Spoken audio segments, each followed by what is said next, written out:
Saludos, muy buenas noches. Una semana más le damos la bienvenida a todos ustedes para compartir este ratito que los sábados por la noche tenemos para hablar de Benalmádena, de las cosas que se están haciendo, de los problemas y de todo lo que ustedes quieran, que como siempre le digo, tienen las puertas abiertas de esta televisión para compartir también este programa con todos nosotros y con el alcalde del municipio que ya está aquí con nosotros, Víctor Nava. Buenas noches. Buenas noches, Ana. ¿Qué tal? Bueno, pues como todas las semanas, está también con un montón de temas que tenemos que abordar y muchas cosas que quiero conocer de boca del alcalde, que ya sabe el alcalde que yo soy muy curiosa, de modo Perfecto. que... Pues aquí estamos.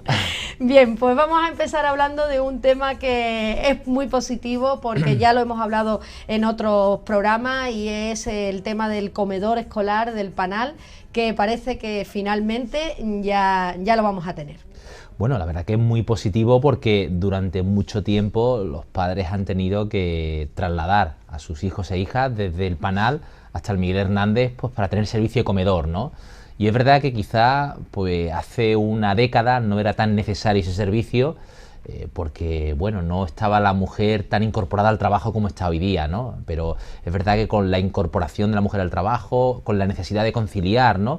Y con la dificultad de compaginar horarios, pues cada vez se hace más necesario que exista comedor en los centros educativos, ¿no? Y en ese sentido, el único centro educativo que había hoy por hoy en Benalmádena sin comedor era precisamente el del PANAL, ¿no? Y además esa demanda ha ido surgiendo en los últimos años, ¿no? Porque si bien en 2016, 2017 eran 10 padres de 140 alumnos los que pedían asistir a ese comedor, pues en 2018 eran 20, en 2019 eran 35, 40 y ya en 2020 eran casi la mayoría de los alumnos los que pedían precisamente tener esas plazas de comedor, ¿no? Me alegro de que la Junta haya dado una respuesta, ¿no? Era una obra, creo que ha sido 60.000 euros, ¿no? Lo que ha invertido la Junta, que demasiado ha tardado, porque de verdad, este tipo de contratos menores los sacamos con bastante agilidad en el Ayuntamiento de Benalmádena, ¿no? Y que ya hemos tenido que esperar casi 2 cursos o 3 cursos, que es lo que lleva ya el actual gobierno de la Junta de Andalucía, ¿no? Que es a partir de cuando empieza esa demanda, ¿no? 3 cursos para tener un comedor con línea fría, porque no deja de ser línea fría, no hay cocina, ¿no? Es un catering, lo que, pues bueno, nos parece demasiado tiempo. Pero lo importante, creo, lo importante y lo práctico es que ya está en marcha, ¿no? Y que se ha puesto en funcionamiento y que nos alegramos porque esas familias ya no tienen que preocuparse en que si sus hijos salen 10 minutos antes para coger un coche y subir hacia el Miguel Hernández o coger un autobús o etcétera, etcétera, ¿no? Así la verdad es que era un poquito lamentable todo, que tuvieran que ir, y tan pequeñito, porque eran niñas de 4 o 5 años. Hablamos de infantil, efectivamente, niños de 3, 4 y 5 años, ¿no? Efectivamente, que tuvieran que desplazarlo a otro colegio, la verdad es que no era normal. Y ya vemos el comedor, que es monísimo para los pequeñines del pueblo. Después quiero hablar de esta visita que hizo la delegada y las declaraciones que hizo en este caso Juan Antonio Vargas. Quiero hablar después de ello, pero quiero abordar otros temas previamente, porque AFAD está organizando una concentración para reclamar precisamente la creación de centros de atención. ¿De qué forma está el Ayuntamiento apoyando a AFAD? ¿De qué forma está ahí con esta asociación? Bueno, AFAD, que es la Asociación de Enfermos de Alzheimer y otras demencias de Benalmádena, lleva años, diría que algo más de una década, reclamando precisamente la construcción de un centro de atención a enfermos de Alzheimer y otras demencias, ¿no? Un centro exclusivo, ¿no? Y es verdad que la Junta tuvo una línea de financiación para construir este tipo de centros. De hecho, en Fuengirola hay un centro que construyó la Junta de Andalucía en el año 2008-2009, creo que fue, cuando iniciaron los trámites para esa subvención, y que acabaría construido precisamente o posiblemente en 2011-2012, y que en Benalmádena, que se cedió un suelo a disposición del colectivo, nunca se llegó a construir con fondos públicos porque se cerró esa línea de financiación a consecuencia de la crisis, ¿no? Hubo una crisis económica enorme en el año 2008, todas las administraciones guardamos los proyectos de inversión y las líneas de subvención, y desde entonces AFAD está reclamando que las administraciones nos impliquemos pues para financiar un centro que al final van a explotar ellos como colectivo, ¿no? Y la idea, que creo que es buena porque permite trabajar con exclusividad en torno a un tipo de enfermedad que cada vez es mayoritaria entre las personas a consecuencia del aumento de edad, pues ha sido lastrada precisamente por la falta de inversión de las administraciones públicas, ¿no? Nosotros como ayuntamiento estamos del lado del colectivo y hemos defendido precisamente la necesidad de la construcción de esa infraestructura y hemos acompañado al propio colectivo a pegar a las puertas de la Diputación de Málaga y de la Junta de Andalucía, ¿no? De hecho, el Ayuntamiento de Benalmádena ya ha puesto a disposición del colectivo una parcela municipal que es de todos los vecinos y vecinas de Benalmádena y que está valorada en 1.047.000 euros, ¿no? Quiere decir que parte del patrimonio municipal ya está a disposición precisamente de este colectivo. Además, cuando llegamos en el año 2015, ellos ya tenían la cesión de la parcela, pero pagaban un canon anual de unos 15.000 euros, ¿no? Lo que hicimos fue cambiar la forma de concesión, aquello era una concesión de manial, lo hicimos a instancia de parte y hemos conseguido liberarles de pagar precisamente ese canon anual de 15.000 euros, que ya era una merma enorme, ¿no?, para los ingresos del colectivo, ¿no? Pero además de eximirles de pagar esos 15.000 euros anuales, le estamos dando desde hace un par de años una subvención anual de 14.000 euros, ¿no? Pero claro, es insuficiente, ellos tienen unas necesidades y yo por eso apelo a lo que hemos hablado en alguna ocasión, al tercio, ¿no? Al tercio es que las tres administraciones que estamos implicadas, que contribuyamos, ¿no? El Ayuntamiento de Benalmádena ya lo ha hecho con 1.047.000 euros, que es el valor del suelo.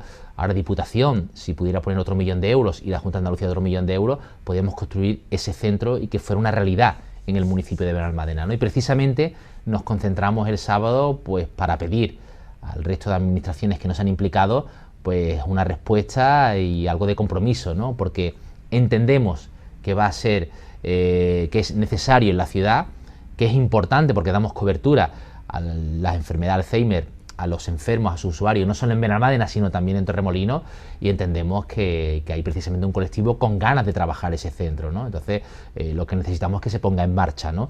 Pero no puede caer todo el peso de la inversión, no puede caer toda la responsabilidad en el Ayuntamiento de Benalmádena. Primero porque las competencias en materia sanitaria les corresponde a la Junta de Andalucía, ¿no?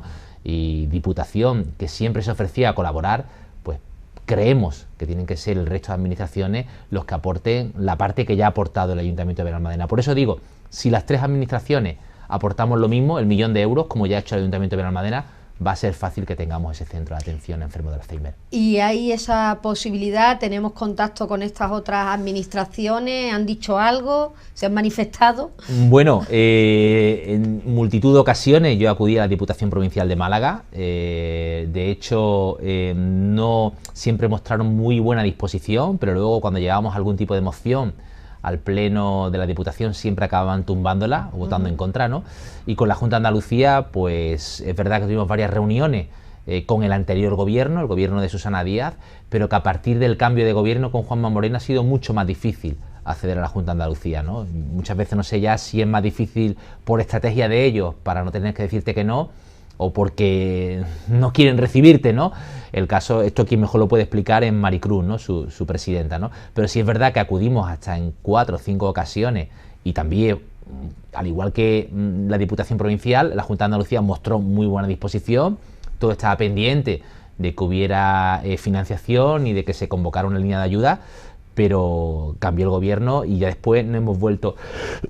Jesús, perdón. Los resfriados o la alergia. No hemos vuelto a tener después más contacto con la Junta de Andalucía, ¿no? Con lo cual, bueno, creo que la concentración es necesaria precisamente pues para reclamar, ¿no?, ese compromiso o esa implicación por parte de la Junta de Andalucía, ¿no? En otra semana hemos estado hablando de la llegada de algunos presupuestos para hacer obras en Benalmádena. El Ayuntamiento recibe 200.000 euros para desarrollo de proyectos para la agenda urbana. Esa es una noticia que hemos leído. ¿Esto qué significa, alcalde? Esto es importantísimo, ¿eh? Esto que a lo mejor ha pasado más desapercibido en la actualidad municipal, creo que es una cantidad... La cantidad no, 200.000 euros no por su cantidad, es algo, fíjate, recibimos hace poco 2,7 millones para restaurar lo que son los centros urbanos, el barrio de Carranque y el barrio de Bajondillo en Arroyo de la Miel, ¿no? O sea, 200.000 euros en su cantidad no es excesivo, pero sí en su fin sí es muy importante. Digo que el fin para el que se recibe esta cantidad es muy importante porque va a servir para seguir planificando la ciudad que queremos, ¿no?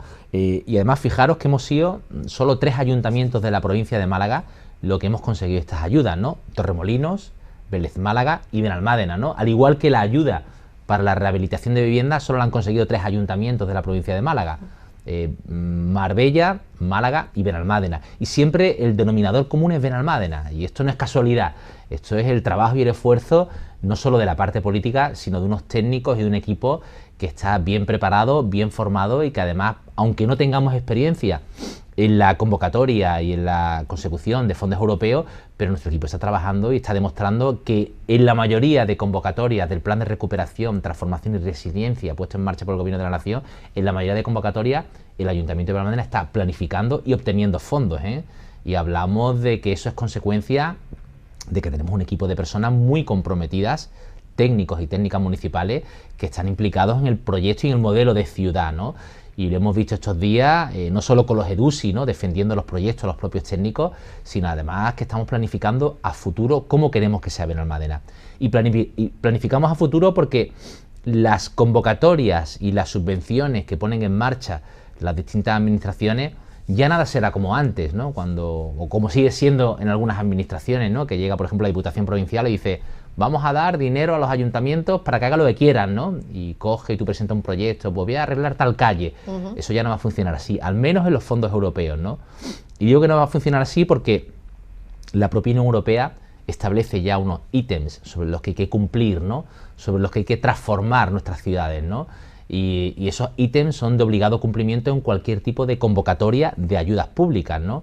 Y si la Unión Europea dice que tenemos que transformar desde la actual situación a una economía basada en energías renovables, pues habrá que hacerlo. Y si la Unión Europea dice que hay que bajar la huella de carbono, pues hay que hacerlo. Y si la Unión Europea dice que tenemos que transformar nuestras ciudades para que la movilidad sea más sostenible, pues habrá que hacerlo. Y cualquier tipo de convocatoria de ayuda en este sentido tendrá que cumplir con todos esos ítems, ¿no? Y eso va a venir reflejado en la denominada Agenda Urbana, ¿no?, que es un proyecto de planificación donde trabajamos agentes sociales, gobierno municipal, empresariado, patronal, para tratar de adaptar nuestra ciudad a todos esos condicionantes que nos van marcando desde Europa, ¿no? Y esa agenda urbana será, digamos, la preceptiva o el preceptivo plan de planeamiento que dará lugar a la Agenda 2030, que es un documento sine qua non para aspirar a cualquier tipo de ayuda pública, ¿no? Y además esto ya cada vez se está imponiendo más en todas las administraciones. Aquel ayuntamiento, aquella administración que no tenga la Agenda 2030 dentro de 3 o 4 años no podrá acudir a ningún tipo de convocatoria de ayudas públicas, ¿no? Con lo cual nos está obligando, ¿no?, a los ayuntamientos a esto, como la ley, ¿no?, por ejemplo, de nuevas tecnologías, ¿no?, que obligaba a los ayuntamientos a tener una carpeta ciudadana, digital, y aquel ayuntamiento que dejáramos el papel a un lado, ¿no?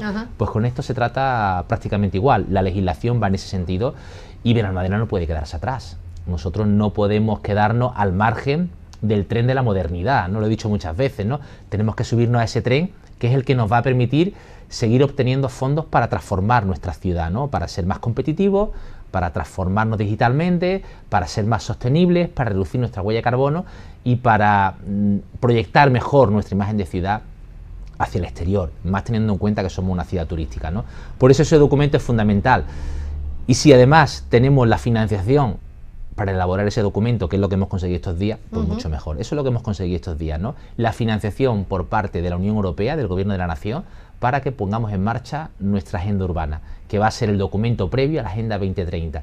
Y solo en Málaga se puede decir que hoy por hoy obtienen esa financiación para avanzar y para modernizarse Benalmádena, como he dicho, Torremolinos y Vélez Málaga, ¿no? Con lo cual creo que es motivo para estar satisfecho y contento, ¿no?, con el trabajo que se está haciendo, ¿no? Esto lo ha explicado perfectamente lo que a lo mejor me he cedido mucho, ¿no? No, perfecta, pero para aquellas personas que nos están viendo y digan, vale, yo eso cómo lo voy a ver en mi pueblo, ¿esto en qué repercutirá? ¿Esta agenda en qué repercutirá? ¿En qué va a repercutir en la imagen del pueblo? Porque quienes nos están viendo, alcalde, dirá, esto de la agenda urbana es maravilloso, vale, y todo, pero yo en mi pueblo, ¿cómo lo voy a notar? Vale, voy a tratar de explicarlo desde otro prisma, ¿no?, para que los ciudadanos entiendan cómo lo van a notar.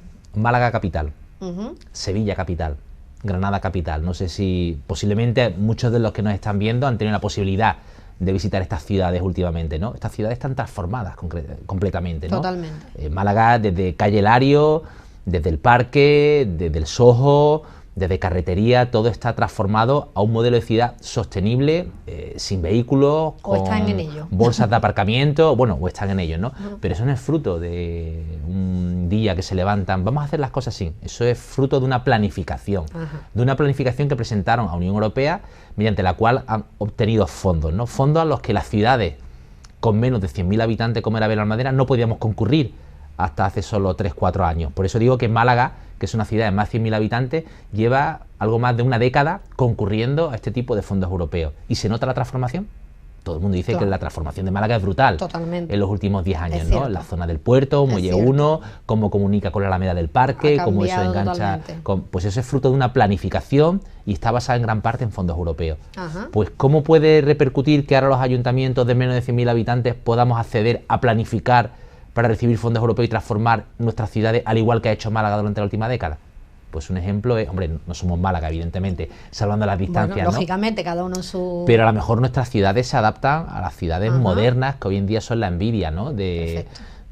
Por poner un ejemplo, ¿no?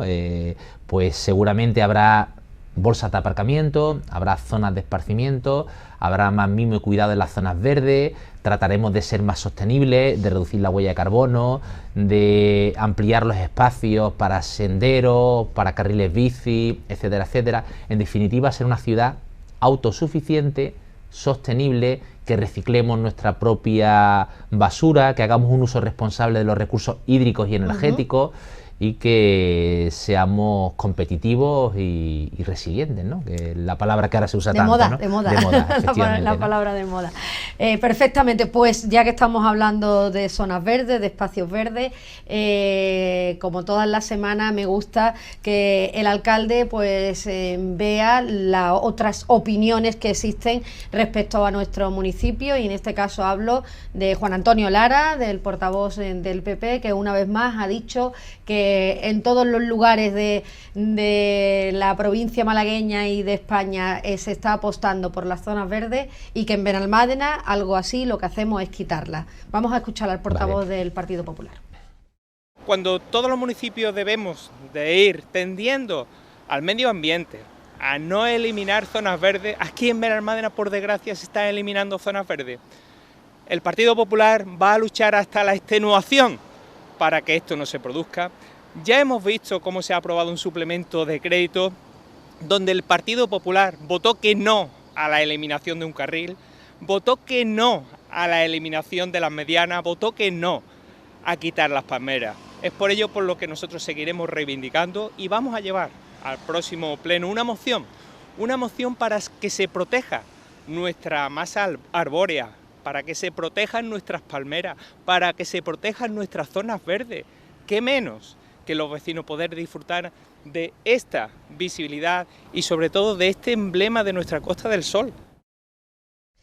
Pues en este caso hacía referencia a las palmeras de la avenida Antonio Machado, que al perderse la mediana pues se pierden las palmeras, y a esto hacía referencia Juan Antonio Lara. Vale, bueno, para empezar, que una mediana no es una zona verde. Eso creo que hay que dejarlo claro, ¿no? Y creo que lo que tendemos las ciudades modernas es que las zonas verdes sean fáciles de usar por los ciudadanos, ¿no? Y que se puedan transitar sobre ellas, ¿no? En esa mediana no transita ni un solo ciudadano, ¿eh? Es un espacio perdido, ¿no? Además, nuestro proyecto lo que implica es trasladar, eliminando la mediana, trasladar esa zona verde precisamente a la zona donde el peatón transita, ¿no? Donde el peatón puede disfrutar de ella, ¿no? Donde pueda sentarse a tomar el sol en la zona verde, como se hace en otros países, ¿no? O como se hace en el Parque de la Paloma, ¿no? Ahí es peligroso sentarse a tomar el sol, ¿no? Pero luego, además, esa mediana incumple cualquier tipo de parámetro de sostenibilidad, porque mantenerla es carísima. Cada vez que hay que cortar el césped, cada vez que hay que arreglar una palmera, cada vez que hay que hacer un pequeño desbroce, hay que parar el tráfico, tienes que irte con 2 o 3 cuadrillas, vigilar la seguridad, la prevención de riesgos laborales. Es, diría que 10 veces más caro mantener 1 metro cuadrado de césped aquí que mantenerlo en el Parque de la Paloma, precisamente porque no hay capacidad de desarrollo en el mantenimiento y porque es muy difícil, es caro mantener precisamente en mitad de... Yo creo que el señor Lara debería preocuparse de qué va a pasar con las palmeras, ¿no? Eso sí, eso es la pregunta lo podría entender, ¿no? Oye, ¿qué va a pasar con las palmeras que quiten de la mediana? y lo explica en multitud de ocasiones, no vamos a sacrificar ninguna, las vamos a trasplantar, y las vamos a trasplantar en el Parque de la Paloma, en el Parque Albaitar y en oasis a pie de playa, ¿no? Eso es lo que tiene. Ahora, preocuparse por mantener la mediana me suena más a pataleta por ir en contra del gobierno municipal, ¿no? Y luego, a ver, estamos tratando de modernizar nuestra ciudad, ¿no? Hace poco hicimos un plan gestor de arbolado. El plan gestor de arbolado, una de las debilidades que puso encima de la mesa en el municipio de Benalmádena es el exceso de palmeras. Primero porque no son árboles de sombra, que además en cualquier estudio de sostenibilidad medioambiental te dice que algo para bajar la temperatura en las ciudades son los árboles de sombra, ¿no? Que te permite bajar, si existen paseos de sombra, pues en torno a 4 y 5 grados la temperatura, ¿no? del momento o del día, ¿no? Estos no son árboles de sombra, son preciosas, las vamos a trasplantar, las vamos a poner en otros lugares, pero no son árboles de sombra. Y luego también el plan de arbolado dejó en evidencia algo que sospechábamos, pero que ya lo ha puesto blanco sobre negro en el propio plan, ¿no? Y es nuestra dependencia de las palmeras. Las palmeras son muy vulnerables al picudo rojo y a plagas, ¿no? Son mucho más vulnerables que otro tipo de árboles, ¿no? Y hemos visto cómo ocurrió en la Plaza Andalucía de Benalmádena Pueblo, o cómo ocurrió en otras ciudades, ¿no? Que cuando hay un exceso de palmera, si al final te entra una plaga, te acabas quedando sin árboles, ¿no? Por eso es mejor, como decía el plan de arbolado, tener una variedad arbórea suficiente, pues para que pudiéramos tener árboles de sombra, árboles de hoja caduca perenne, árboles que dieran distintos tonos en los otoños, primavera, etcétera, pero de distintas variedades, ¿no? Para que se pudiera hacer frente bien en caso de una plaga sobre cualquier tipo de especie, ¿no? Y eso es lo que estamos haciendo en el Parque Albaitar, sembrando algarrobo, sembrando alcornoques, pinos, fresnos, y esos son los moreras, ¿no? Que son los árboles que al final te permiten, como hay lugares preciosos en el Parque de la Paloma, en Benalmádena Pueblo, en Arroyo de la Miel, lugares de sombra, ¿no? Y en eso es lo que tenemos que trabajar para que nuestra ciudad sea más sostenible, ¿no? Entonces, decir que está en contra de que se demuela una mediana, me parece que es tener muy poco discurso político, sinceramente, ¿no? Y además, hace unos días creo que fue el Congreso del Partido Popular y no hablaron de un modelo de ciudad, hablaron de mantener 2 carriles en cada sentido de Antonio Machado y mantener la mediana, ¿no? Ese es el proyecto del Partido Popular para Benalmádena, no hay más, que es dejarlo todo como está, no tocar absolutamente nada, votar en contra de las inversiones, además lo acaba de decir, que ha votado en contra de todas las inversiones para Benalmádena, o pedir a los vecinos que vayan a vacunarse a Torremolinos, la vacuna del COVID, en lugar de hacerlo en Benalmádena. Ese es el proyecto del Partido Popular en Benalmádena, que es la confrontación constante, ¿no? Y yo no quiero entrar en ese juego, yo me gustaría que se sumasen a construir Benalmádena, ¿no? Porque en todos los proyectos, lo que hemos hablado hace un ratito de la planificación, en todas las necesidades que necesita la ciudad, necesitamos de la implicación de toda la corporación, porque construimos futuro, construimos un modelo de ciudad, pero con Juan Antonio Lara es muy complicado. Yo no tuve esos problemas con el Partido Popular, ni siquiera de Paloma García, que alguna que otra vez confrontamos, y muchísimo, ¿no? Ni con Enrique Moya. De hecho, el Partido Popular de Enrique Moya y Paloma García fue el que apoyó los EDUSI, el que votó a favor de los EDUSI. Incluso Juan Antonio Lara, que en aquel momento pertenecía a otro grupo político, votó a favor de los EDUSI. Pero es que el actual Partido Popular no solo no tiene discurso político y lo único que le interesa es la confrontación, sino que además se desdice de cosas que ha votado a favor en ocasiones anteriores, ¿no? Y eso es peligroso para la democracia y sobre todo porque confunde a la ciudadanía, ¿no? Pues hablemos de otro portavoz, en este caso el de Ciudadanos, Juan Antonio Vargas, que, bueno, como veíamos en las imágenes al comienzo del programa, pues acompañaba a la delegada de Educación a la inauguración del comedor del Panal, y también hablaban de la inversión que se va a realizar en Benalmádena, inversión que hace ahora Ciudadanos porque no la había hecho anteriormente el partido que gobernaba, que en este caso es el Partido Socialista. Vamos a escuchar a Juan Antonio Vargas.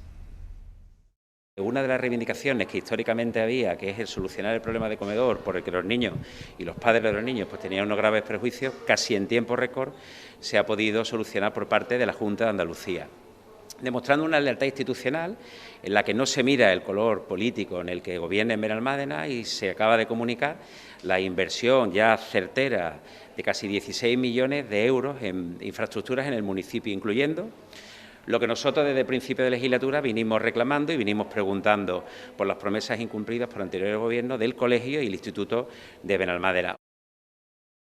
Pues esto es una inversión que viene para Benalmádena y que entiendo que el ayuntamiento, bueno, pues la acoge con cariño. Hombre, estamos encantados, pero no podemos engañar a la ciudadanía. Esa inversión no va a llegar a Benalmádena ni el año que viene ni el siguiente. Nos va a tocar esperar 3-4 años para haber hecho una realidad esos colegios.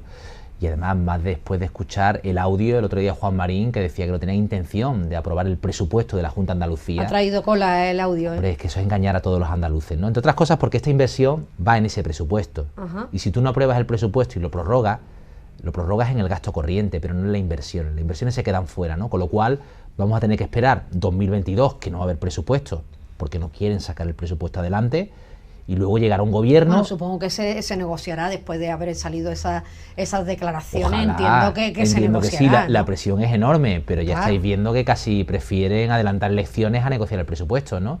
Y si adelantan elecciones, no solo no va a haber presupuesto en 2022, sino que hasta que se forme un nuevo gobierno y ponga en marcha el presupuesto, nos podemos ver en 2023 sin que esa inversión haya llegado a Benalmádena, ¿no? Y lo que es triste, y me fastidia, es que dice que es una reclamación histórica. A ver, es una reclamación histórica, pero esto hay que explicarlo.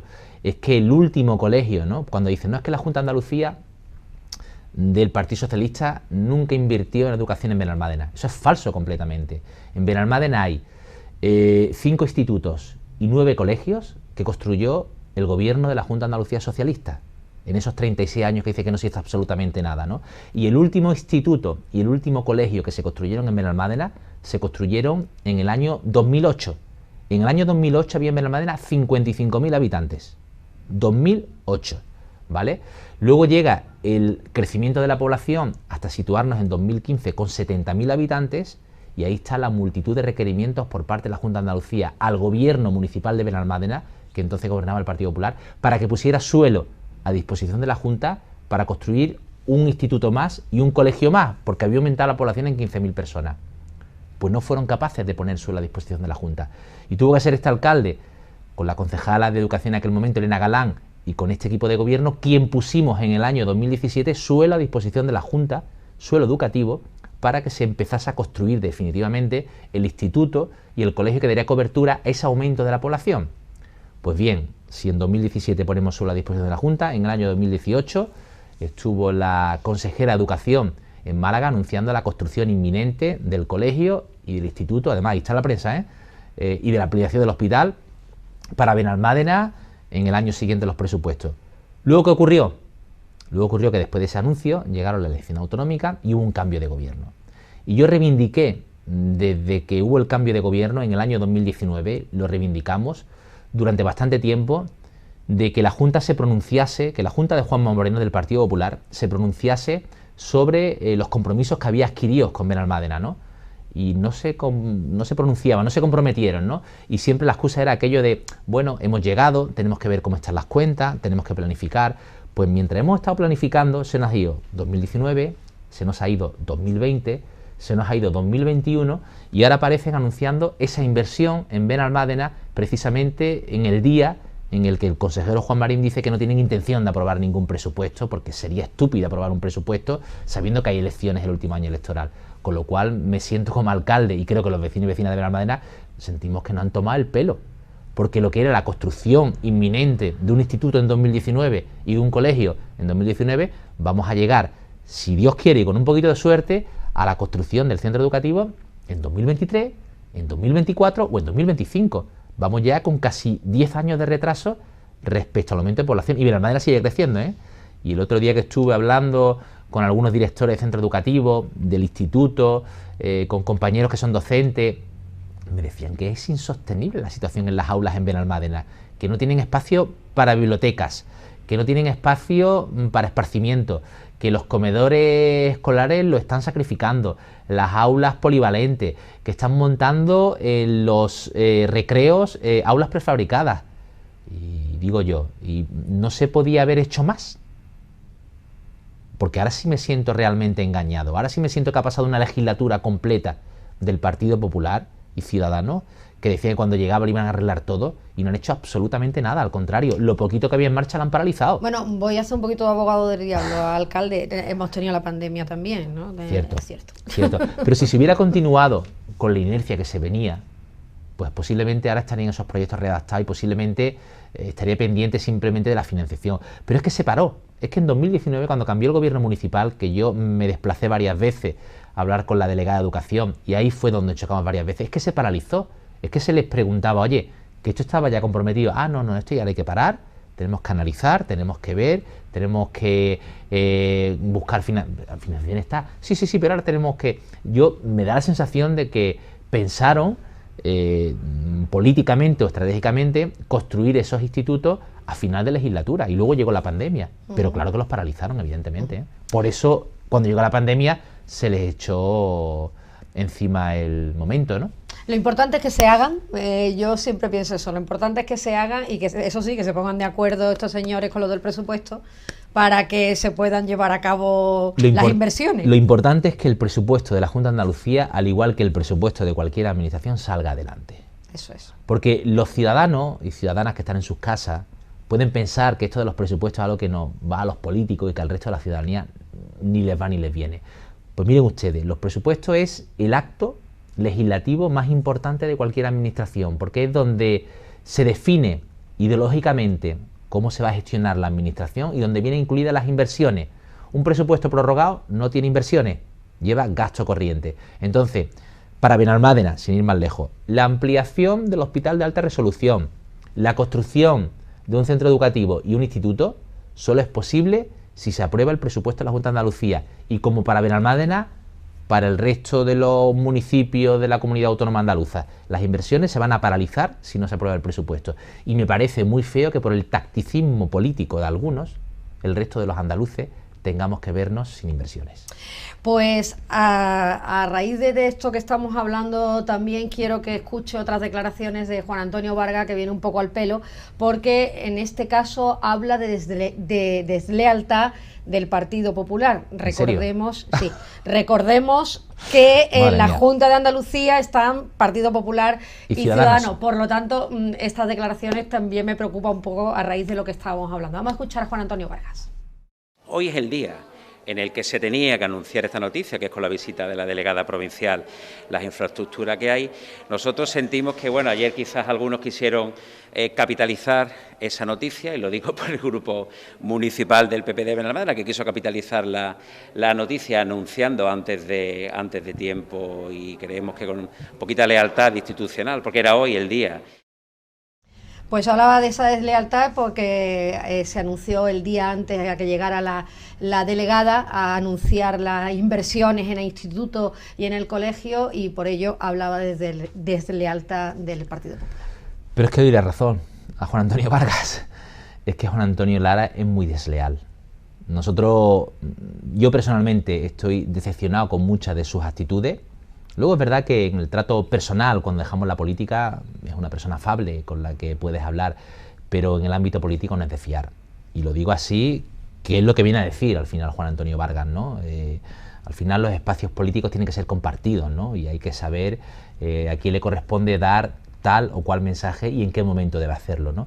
Y lo que no puede ser, es lo que hemos intentado siempre con el Partido Popular, de Juan Antonio Lara, que no me ha pasado con otro Partido Popular, ni con el de Paloma, ni me pasó con Enrique Moya, que es incluirlo en las mesas de trabajo, darle cobertura en todas las empresas municipales, permitir que participen y construyan con nosotros como tiene que ser Benalmádena, incluso en aquella mesa, en aquel pacto que hicimos después de la pandemia para salir, para desescalar Benalmádena, y que las personas que nos sentamos en esos espacios, que trabajamos, que acordamos, que dialogamos, que cuando salgamos de esos espacios mantengamos nuestra palabra, ¿no? Y eso no nos ha pasado con Juan Antonio Lara, ¿no? Y además me hace mucha gracia cuando dice: el alcalde no nos cuenta, el alcalde no nos escucha, el alcalde es arrogante, es falso, porque están en todos los ámbitos de decisión que tiene un ayuntamiento: comisiones, plenarios, juntas de portavoces, mesas de trabajo con multitud de problemas, como el Club de Hielo, como el Complejo Los Pintores, mesas para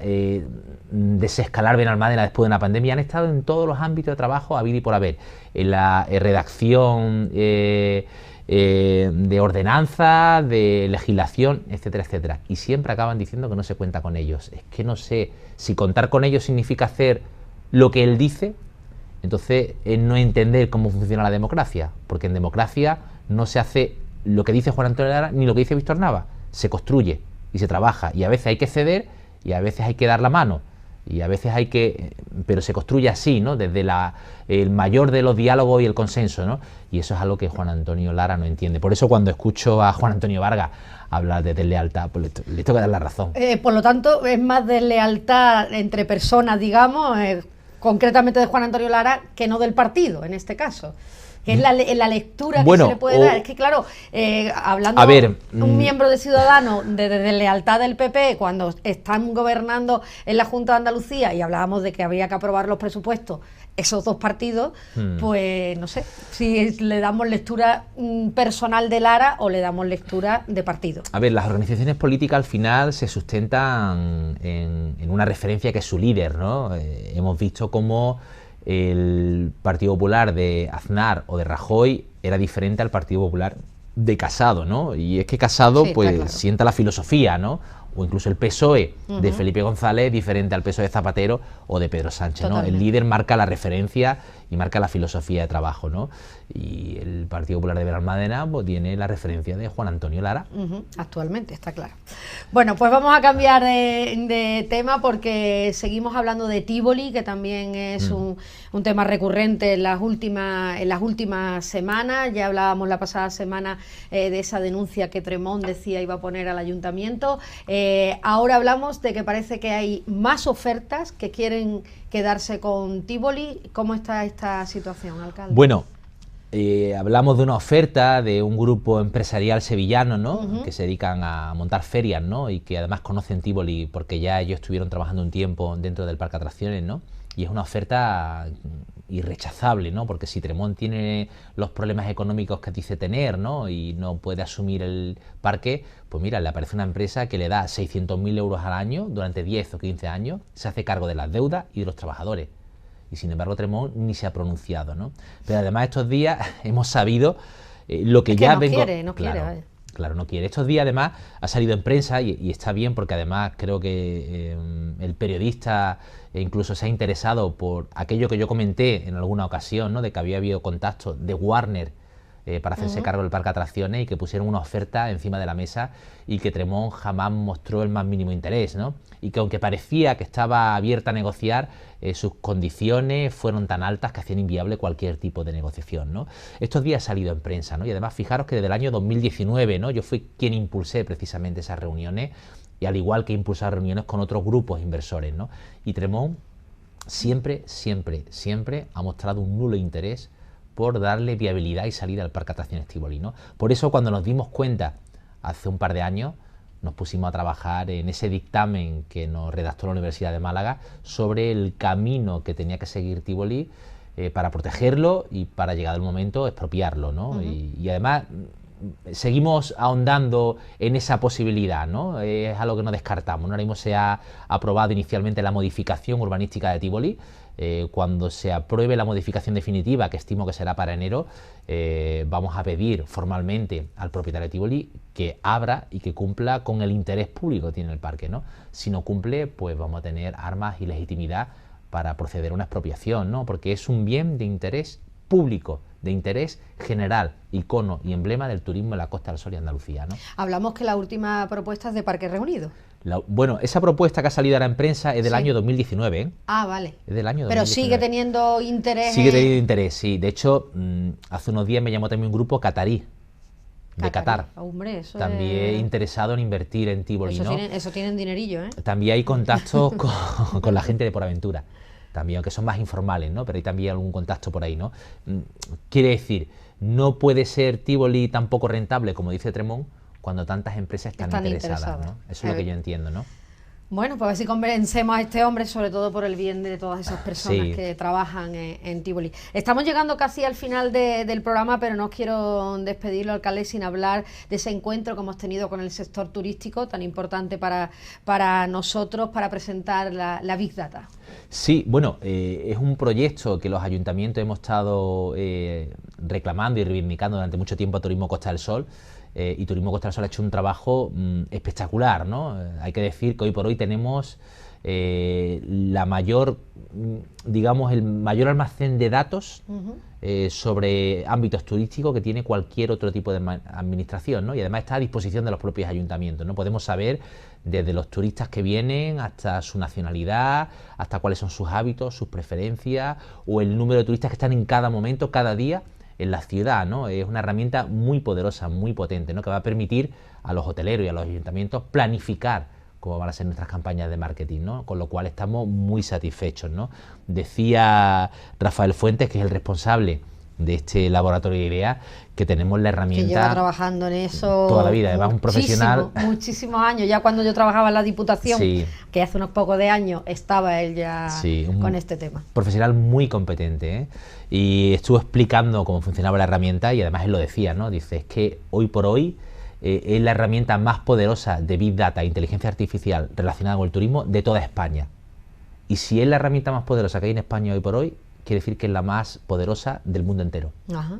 Porque España es el país, el número 2, más, efectivamente.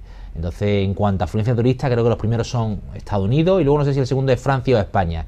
Estamos ahí, ¿no? Pero si nosotros, Turismo Costa del Sol, tiene la herramienta más poderosa de inteligencia artificial para prever los hábitos en el turismo, pues si lo tenemos en España, quiere decir que lo tenemos en todo el mundo. Claro. Y esa se encuentra en Turismo Costa del Sol, ¿no? Y eso es magnífico porque así sabemos por dónde tenemos que tirar a la hora de captar turistas y de que vengan los turistas a nuestra provincia. Se me quedan algunos temas en el tintero, alcalde, pero es que ya no tenemos tiempo para más, pero bueno, tenemos la semana que viene, que podemos hablar, porque quería hablar de esa reunión que han mantenido con los residentes extranjeros. Quería hablar de algo que a mí también me llama mucho la atención y que me gusta mucho, es el árbitro de la paz. Me encanta ese tema, yo que soy muy futbolera y me parece una labor maravillosa la que está desarrollando Ángel Jiménez, que además es de aquí, ¿no? De Benalmádena, sí, es de señor. Benalmádena, Efectivamente. Pero es que está en todas partes ahora mismo este hombre. Sí, la verdad que estamos muy orgullosos, no solo por él, ¿no? Y por lo que él significa, sino porque creo que es la filosofía por la que tenemos que apostar. Totalmente. Las sociedades modernas, ¿no? Como él dice, el VAR, ¿no? El ver, animar y respetar, ¿no? Que debería ser una filosofía de vida común para todos los ámbitos, no solo para el fútbol, ¿no? Totalmente. Y es que, y en el fútbol, yo la verdad es que cuando voy a partidos de niños que están empezando, de infantiles, de Benjamín y de todo esto, y escucho sobre todo a los padres, que hay que escucharlos, decirle, pégale una patada ahí, páralo, no sé, yo digo, me quedo aterrorizada, niños pequeñitos, y él, sin embargo, pues está proyectando otra imagen, pero la semana que viene vamos a ahondar un poquito más. Perfecto. Alcalde, gracias por estar con nosotros una semana más y hasta la semana que viene. A vosotros, Ana. Y a ustedes ya lo saben, nos vemos aquí el próximo sábado, tenemos una cita con todos ustedes para seguir hablando de estos temas que ya le hemos emplazado al próximo sábado y muchos otros que a buen seguro tendremos que hablar. Que sean muy felices, hasta la semana que viene.